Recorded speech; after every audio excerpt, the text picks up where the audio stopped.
I haven't uploaded that much content on this channel, but know that I like to be largely positive, especially when we are talking about visuals and production in an anime. As someone who does a little bit of animation myself, I do know how incredibly difficult it is, but every once in a while we'll have our daily dose of negativity. And here on the first installment of the X is Not That Well Animated series, we have Vinland Saga. Now this does not mean that the series is badly animated by any means, it simply means that it's not as good visually as most of the audience makes it out to be. Now, Vinland Saga, animated by Studio Wit, of course, is all set for a second season with the same core staff and director who happen to work at MAPPA now.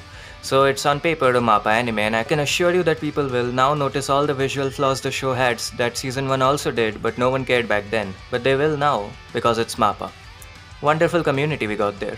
Now, when we talk about Vinland Saga and visual flaws, the first thing that may pop into mind is the horrible CGI, which obviously is something we'll be talking about, but that's far from the only issue, so without any further bouts of rambling, let's get started.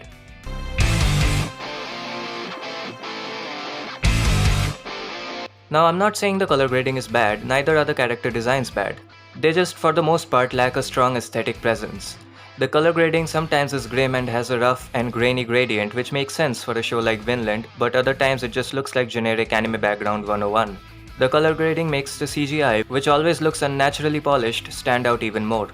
On top of that, the character designs are definitely more detailed and have more line work compared to other Wit designs, but they're still rather bright looking with very little to none of the manga line work to them. Character designs look like a watered down version of the manga. When combined with the color grading, it causes a bad case of aesthetic clash, to me at least. It just feels like the visual department could do so much more than just a bit over the bare minimum in terms of how the world and characters would be presented.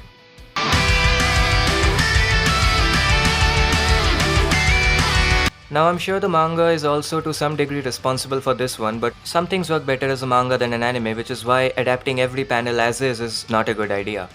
Vinland has some seriously goofy visuals which really ruin the mood more often than not.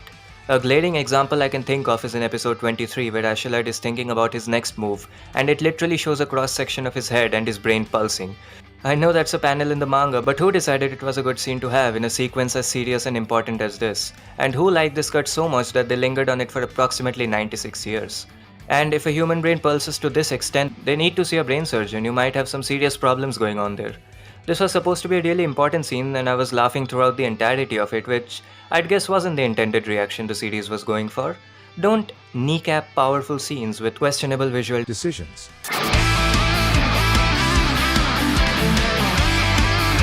And of course, we can't ignore the elephant in the room.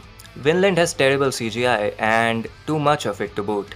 Wit Studios really likes their camera dynamics in their action sequence, but it feels like they just didn't have as much access to the staff that can pull stuff like that off.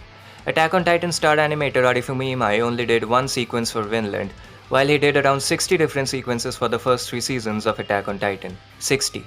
So that's like nearly every well-animated scene from which Attack on Titan is animated by a single guy.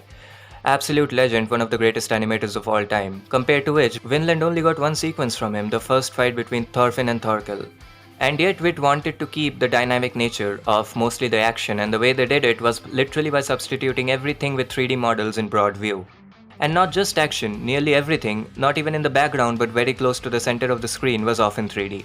Like, I genuinely wonder why this amount of 3D was used. It can't possibly be a stylistic choice. Did they face any production issues, I wonder, because I am fairly sure that Vinland was more 3D than 2D.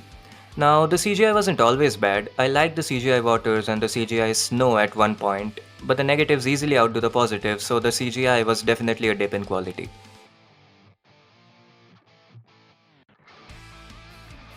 So yeah, Vinland still has positives when it comes to the visual department, but that's not what the video is about. It will be comical to see people suddenly notice the problems with the animation that were always there, but they saw MAPPA in the credits, so they actually decided to pay attention to it. The director, core staff, and unfortunately the CGI team is still the same as season 1, so if I was you, I wouldn't have any particularly high expectations when it comes to stuff like that.